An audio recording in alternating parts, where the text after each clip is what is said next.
for the next sitting. The Clerk. Private member's business, notice number 2, motion relating to live animal exports. I call the member for Hunter. Thank you, Mr Deputy Speaker. I move the motion circulated in my name. Recent reports of unacceptable abuse of Australian cattle in other countries remind us how difficult a task it is to maintain in other and often developing countries the animal welfare standards Australians justifiably demand. But it's a task worthy of our continuing efforts. There are 2 very good reasons. First, our live trade exports are providing much-needed protein in markets which would otherwise be filled by those not so committed to animal welfare standards. Second, it's a trade which is critical to Australia's economy, earning around $1.5 billion in foreign exchange each year while maintaining the livelihoods of hundreds of producer families. Each year, Australia sends around 3 million cattle and sheep to around 26 countries to meet the food needs of their people. I'm often asked, why don't we slaughter the animals here in Australia? That, it's suggested, would surely mean adding value and creating jobs here. It would also, it's argued, give us total control over the treatment of the cattle and sheep. Well, to find the answer to that question, we need to first understand that for many reasons there is a market for live animals begging to be filled. They range from cultural preferences through to logistical and infrastructure issues, including refrigeration. Further, in some markets, including Indonesia, the buyers are looking for lighter cattle which they can fatten and add value to in their quite efficient feedlots. If we don't fill these markets, some other country with lower animal welfare standards surely will. That's the demand side, but what about supply? Here there are at least 3 key points. First, cattlemen in Australia's far north don't have the feed and conditions to grow cattle all the way to slaughter weight at this time. Without the live trade industry, producers in the far north would not be viable.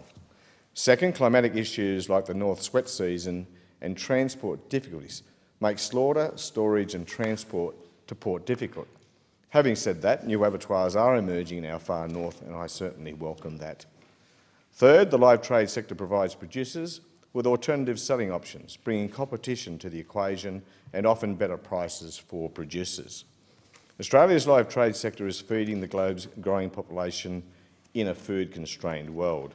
It's creating wealth and jobs here and raising handling and slaughter standards elsewhere. It's also putting pressure on exporters from other countries and the importers they deal with to raise their own standards. So can Australians have confidence in our industry? That, more than anything else, is what this parliamentary motion is all about, building public confidence. We have the world's best animal welfare standards. The positive outcome of the regrettable 2011 live export pause was the introduction of the Export Supply Chain Assurance Scheme, otherwise known as ESCAS. This regulatory regime forces exporters to show they have a plan to treat the animals humanely and provides a monitoring and auditing system all the way from port to abattoir. Heavy sanctions and penalties can be applied for breaches of ESCAS. They range from financial penalties, the suspension of an export licence, the cancellation of a licence or indeed imprisonment. It also provides exporters with incentives to do the right thing because breaches tend to bring more oversight, regulatory burden, more regulatory delays and more costs.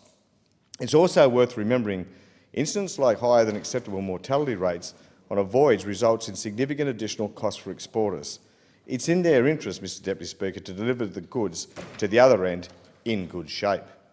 But despite the robustness of our regulatory system, reports of animal mistreatment continue to emerge.